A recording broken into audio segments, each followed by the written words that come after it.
Minerals. Similar to vitamins, minerals are micronutrients that are essential to human health and can be obtained in our diet from different types of food. Minerals are abundant in our everyday lives, from the soil in your front yard to the jewelry you wear on your body. We interact with minerals constantly. Minerals are inorganic elements in their simplest form, originating from the earth. They can't be broken down or used as an energy source, but, like vitamins, serve essential functions based on their individual characteristics. Living organisms can't make minerals, so the minerals our bodies need must come from the diet. Plants obtain minerals from the soil they grow in. Humans obtain minerals from eating plants, as well as indirectly from eating animal products, because the animals consumed minerals in the plants it ate. We also get minerals from the water we drink. The mineral content of soil and water varies from place to place, so the mineral composition of food and water differs based on geographic location.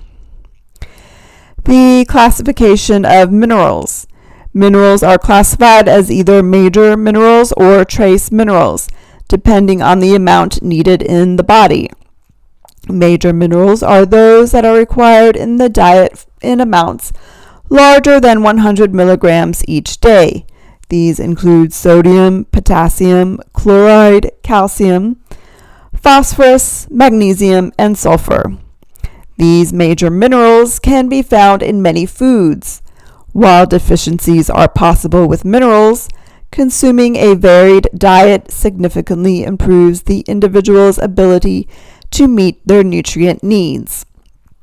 We'll discuss the concern of both deficiencies and toxicities of specific minerals later in this unit. Trace minerals are classified as minerals required in the diet in smaller amounts, specifically 100 milligrams or less per day.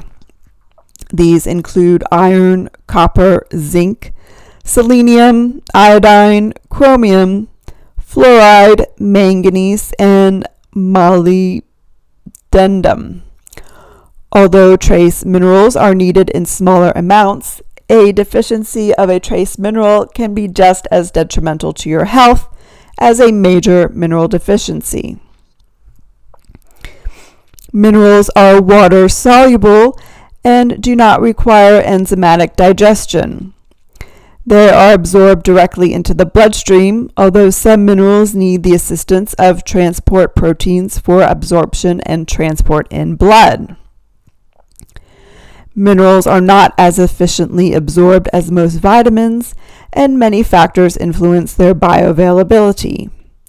Minerals are generally better absorbed from animal-based foods. Plant-based foods often contain compounds that can bind to minerals and inhibit their absorption, such as oxalates and phytates. In most cases, if dietary intake of a particular mineral is increased, absorption will decrease. Some minerals influence their absorption of others. For instance, excess zinc in the diet can impair iron and copper absorption. Conversely, certain vitamins enhance mineral absorption. For example, vitamin C boosts iron absorption and vitamin D boosts calcium and magnesium absorption. As in the case with vitamins, mineral absorptions can be impaired by a certain gastrointestinal disorders and other diseases such as Crohn's disease and kidney disease, as well as the aging process. Thus, people with malabsorption conditions and the elderly are at a higher risk for mineral deficiencies.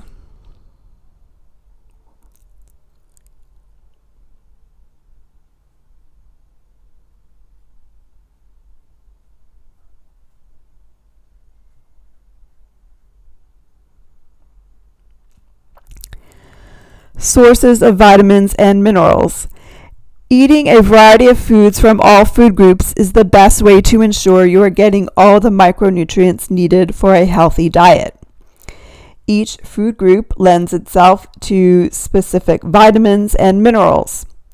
Keep in mind that whole foods, such as fresh fruits and vegetables, whole grains, lean meats, and low-fat dairy foods, such as milk and cheese, contain more vitamins and minerals than their processed counterparts. A whole baked potato contains more vitamin C, folate, and potassium than a potato that is cut, soaked, and fried to make a French fry. The effects of processing on nutrient content in foods. The nutrient content of foods is typically highest when foods are allowed to ripen on the plant, allowing the plant to fully develop the nutrients and phytochemicals it needs to sustain life. Harvesting plants in the peak state of ripeness helps to ensure maximum vitamin and mineral content, and consuming freshly picked or harvested produce usually maximizes how much of those nutrients make it into our bodies to be put to use by cells. But not all foods can be consumed immediately after harvest. How foods are handled, processed, stored, and prepared can impact how much of that peak nutrient level remains in the food. Processing of food is an important step in our food supply. Harvesting and transporting foods to communities increases access to a variety of foods. Preservation techniques like canning and freezing extend the shelf life of foods and increase their availability outside of their peak harvest season. In fact, because fresh foods can deteriorate rapidly, food processing techniques may result in better nutrient retention over time when compared to fresh items. However, some vitamins are more stable than others, and the amount retained depends on the specific vitamin and the processing technique. Water-soluble vitamins are the most susceptible to the effects of processing, though other nutrients can be impacted as well. How to minimize nutrient loss. One is air exposure and time. Because enzymes present in foods and exposure to air can destroy nutrients, and because as soon as the food is harvested, the food begins to slowly decompose. So purchase fresh items in quantities that can be used as soon as possible. Cut up foods only when ready to use. Buy local produce to cut back on transport time and air exposure. Temperature. Cooking helps kill bacteria, makes food more appealing, and in some situations improves bioavailability of nutrients. But high temperatures for prolonged amounts of time can destroy some vitamins. Use fast cooking methods like microwaving, steaming, or stir-frying. Water. Minerals and water-soluble vitamins can leach into the water. Don't soak produce in water. Limit the amount of water used to cook foods. Steam vegetables rather than boil them. Use cooking water in food preparation. Canning. High temperatures may be used, which can destroy water-soluble vitamins, but commercial techniques usually use rapid heating, which helps to reduce nutrient loss. Choose a variety of canned goods that don't have added sugars or sodium to maximize nutrient density. Freezing. Freezing does not reduce nutrient content, but if foods are blanched prior to freezing, it might slightly reduce levels of water-soluble vitamins. Choose a variety of frozen goods that don't have added sugars, syrups, and sauces to maximize nutrient density.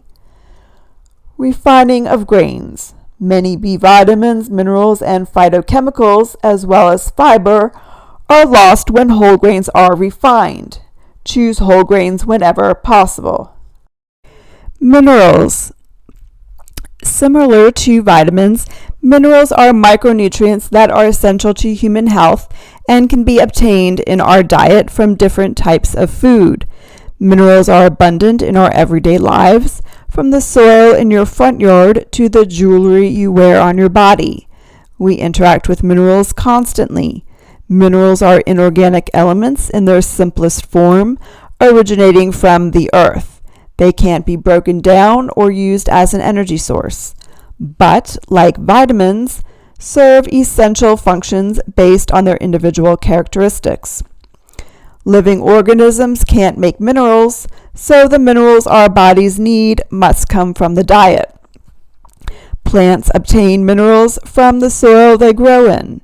Humans obtain minerals from eating plants, as well as indirectly from eating animal products, because the animals consumed minerals in the plants it ate. We also get minerals from the water we drink.